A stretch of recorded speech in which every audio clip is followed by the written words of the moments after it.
It's late at night, you're scrolling through social media looking for the one magical weight loss tip that'll finally make everything click. We've all been there, right? Jumping from workout to workout, trying a new diet trend, wondering what's the secret sauce behind those amazing before and after pics. Hey, if you're new here, I'm Ina, a formerly frustrated patient turned holistic weight loss coach and nutritionist. And on this channel, we skip the quick fixes and dive into sustainable science-based strategies that create lasting results. And let me tell you, there's nothing that lights me up more than seeing someone else experience the same incredible transformation I did. And so in today's video, I'm sharing some game-changing principles that completely transformed how I think about health and fitness. So if you're tired of feeling stuck, stay with me. What comes next could change everything. Well, let's start with something that 90% of all people miss when they start losing weight. You see, our bodies are designed to prioritize survival. It's our most fundamental drive. Throughout evolution, we've developed powerful intelligent systems to manage and preserve energy. So with that in mind, it's crucial to understand that your body must consistently assess where the energy you're about to spend is directed. And now, therefore, it needs a solid reason to take action. That reason is rooted in your values, and your values, they are rooted in your self-image. Because naturally, we are wired to align our actions with our self-image. We make choices that reflect who we believe we are because doing so helps maintain a sense of coherence and self-esteem. Take house cleaning, for example. Even when you don't feel like it, you clean because you value a tidy space that helps you feel organized. Cleaning requires energy, but your brain considers it worthwhile because it matches your values. These values shape the way you approach your journey. So when you begin to envision yourself as someone who prioritizes health, even if you're not there yet, your daily choices naturally start shifting to match this new self-image. And when these choices align with your core values, your body becomes more willing to invest the energy to make these changes. However, if you're pursuing weight loss purely for external validation, at some point, every healthy choice will feel like a draining battle rather than a natural expression of who you are. You'll experience consistent internal conflict between your actions and your self-image, and this depletes a ton of energy. Your motivation will depend entirely on external factors, making it fragile when life gets challenging. When this happens, your body will create resistance toward change. And as soon as you experience a stressful phase, your body's main focus isn't on providing energy for you to look better. It's focused on keeping you functioning. And when you go to the gym, because your motivation isn't just about looks, but about stress relief, guess what?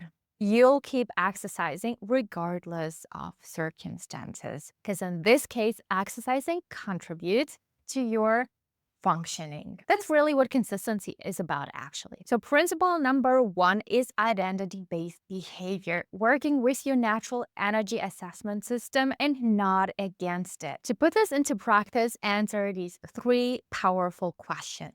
What kind of person do you want to become in terms of health, well-being, and weight loss? Second, what are three daily actions that person would take? And third, what's one small step you can take today that aligns with this vision? When you focus on becoming this version of yourself, you'll find joy and meaning in the daily action rather than obsessing over the numbers on the scale. And when you shift your focus from the scale to consistent healthy habits, weight loss happens naturally. But here's where it gets really interesting. Just when you think you've got your mindset right, there's another crucial piece of the puzzle that most of us overlook. You've probably heard yourself or others complain about having a slow metabolism. When someone uses this term, they're typically referring to a lower BMR, meaning they burn fewer calories at rest, where they're eating less and less, but still not losing weight. BMR is your basal metabolic rate, excrete, the energy your body needs to keep basic functions running like breathing, digestion, maintaining body temperature, and so on. Imagine two identical twins. Twin A has a healthy BMR burning 1,500 calories daily. Meanwhile, twin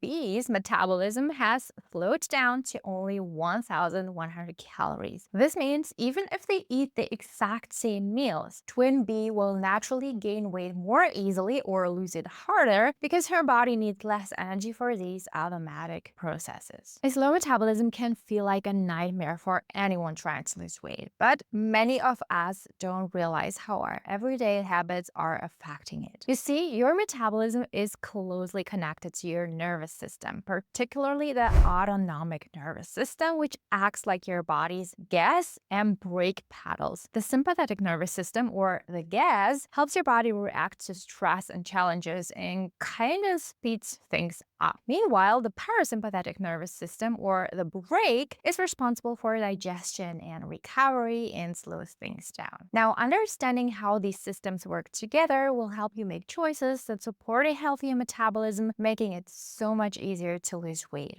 Let's get into it. Our bodies have evolved to conserve energy in times of stress and scarcity. In the past, stress often meant serious threats like escaping from predators or surviving a famine. During these times, our body would focus its energy on keeping vital organs like the heart or the brain working, while slowing down less essential processes like digestion. This survival mechanism helped our ancestors in tough times, and our bodies recover wonderfully from short-term stress. But today's stress isn't usually about life or death situations. Instead, it's chronic stress that comes from things like work deadlines, family pressures, or often the stress of trying to lose weight. Now, the issue is that your body doesn't know the difference. It reacts the same way as if it needs to conserve energy for a survival situation. When the gas pedal is on too long, stress hormones like cortisol are released, and this over time can lower your metabolism, making your body burn fewer calories at rest and store more fat. And now add constant restrictive dieting and hours of cardio to the mix, where you lose muscle mass, and suddenly your metabolism is so slow that you might look just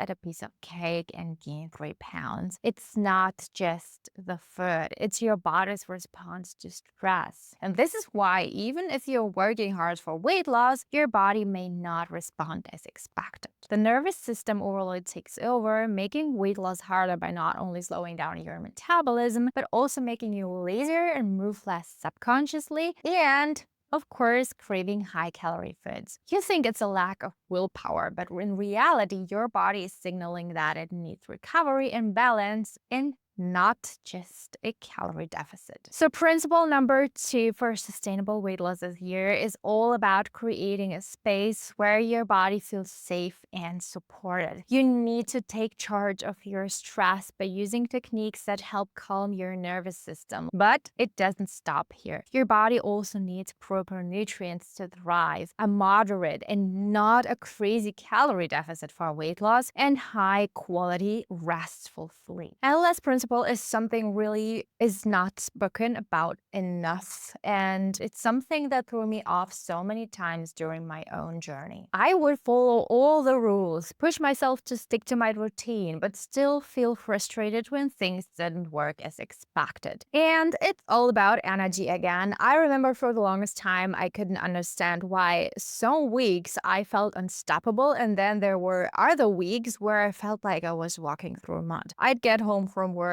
exhausted and crave all the junk food I could get my hands on. I thought I was just undisciplined. But no matter how hard I tried, those cravings wouldn't go away, and that was super frustrating. You see, within a month, a woman goes through natural hormonal fluctuations that affect our energy and hunger levels. The first phase of the month, right after my period, was when I felt my best, full of energy and in a great mood with zero craving. It was like the first few days were my fresh start, and I could easily stick to my healthy habits. Then around the middle of my cycle, ovulation time, my energy was through the roof, and I felt like I could take on the world seriously. And food wasn't even thinking about it much, and my blood sugar was playing nice, and everything was clicking perfectly. But then came the luteal phase, and boy, did things get out of whack. I started getting those mega carb cravings, and no matter how much I munched, something just felt off. Fun fact I learned later,